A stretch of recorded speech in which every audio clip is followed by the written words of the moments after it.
টাকার শাক আছে কাকু, আপনি 500 দিয়ে নিতে পারেন। একসাথে নিচ্ছেন তাই কমে দিচ্ছি।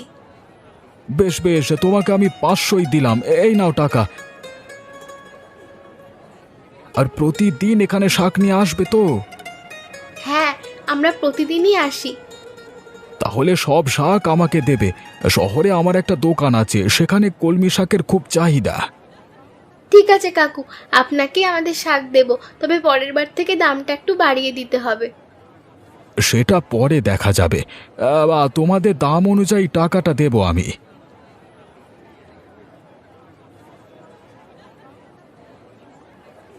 দিদি তুই এসেছিস? এদিকে আমি সব শাক বিক্রি করেছি। বেশ করেছিস। তা খবর পেয়েছিস কিছু? বাড়িতে যে লঙ্কা কাণ্ড বেঁধেছে। কি হয়েছে দিদি?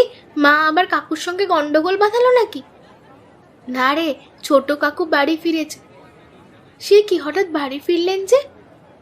আমি এত কিছু জানি না, বাবলুর মুখে শুনলাম বাড়িতে নাকি খুব ঝগড়া হয়েছে। চল তাড়াতাড়ি বাড়ি যাই। তাই চলো গিয়ে দেখি কি হলো। তুমি আমাকে বাড়িতে উঠতে দেবে না, তা বললেই হলো নাকি? আমার বাড়ি, আমি যে কোনো সময় এসে উঠবো এখানে। তোর কোনো বাড়ি নাই হতচ্ছাড়া। পড়াশোনা করিয়ে এত টাকা খরচ করেছি, সেটা হিসেব করলে এই বাড়ি আমার ভাগে চলে এসেছে। পড়াশোনা করিয়েছেন বলে বাড়িতে থাকতে পারবে না, এটা কোনো যুক্তি হতে পারে না দাদা। তাছাড়া ওর পড়াশোনার টাকা আপনি দেননি, পর্দা দিয়েছেন। দেখলে গো দেখলে, ভাসুরের মুখে মুখে কেমন তক্ক করছে। আমি আগেই বলেছিলাম এরম নির্লজ্জ মেয়েকে বিয়ে না করতে, তখন শুনোনি আমার কথা। এখন দেখো তোমার ভাইটার মাথা কিভাবে চিবিয়ে খেয়েছে। ওদের যা ইচ্ছে তাই করুক গিন্নে, আমার দেখবার কিচ্ছু নেই। কেবল আমার বাড়িতে না উঠলি হলো। বেশ, আমি তবে মোড়ল মশাইয়ের কাছে যাচ্ছি। আজের একটা হেস্তনেস্ত না করে ছাড়বো না। তাই যাও, ওদের সবার মুখোশ খুলে দিতে হবে।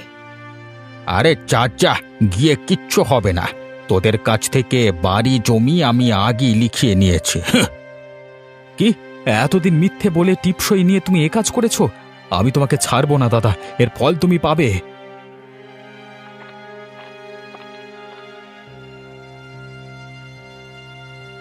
শোনো তপন, মাথা ঠান্ডা করো। এখন বিচার সালিশ বসালে কোনো লাভ হবে না, বরং লোক হাসানো হবে। তার চেয়ে নিজেরা বিষয়টা সমাধান করো। তোমার এত বুদ্ধি দিতে হবে না মেজো বউ, ওদের যা ইচ্ছে তাই করুক। ওদের সব জমি আমি লিখে নিয়েছি, মোড়ল তো দূরের কথা, হাইকোর্টে গিয়েও কিচ্ছু করতে পারবে না। বেশ, তুমি সুযোগের সদ্ব্যবহার করেছো তাই না? সময় আমাদেরও আসবে, তখন দেখে নিও। ওগো, এখন কি হবে? আমাদের বাড়ি ঘর কিছু যে থাকলো না, আমরা কোথায় যাব? এত চিন্তা করো না ছোট বউ, আমি আছি তো। তোমরা আমার বাড়িতে থাকবে। তোমাদের তো দিন এনে দিন খেতে হয়, আমাদের রাখবে কিভাবে বৌদি? আমাদের সেই দুর্দিন আর নেই তপন। পুকুরে কলমি শাক চাষ করে ভাগ্য ফিরেছে, তোমরা দুজন অনায়াসে থাকতে পারবে। হ্যাঁ কাকু, তুমি আমাদের বাড়িতে এসো, এখানে তোমাদের কোনো অসুবিধে হবে না। ঠিক আছে, চলো তবে। আজকে থেকে আমরা তোমাদের এখানেই থাকবো। আর শোনো দাদা, আমার জমি তুমি হজম করতে পারবে না, একদিন সব আমাদের ফিরিয়ে দিতে হবে, এই বলে দিলাম। যা যা, তোদের দৌড় কদ্দূর আমার জানা আছে, পারলে নিয়ে নিস।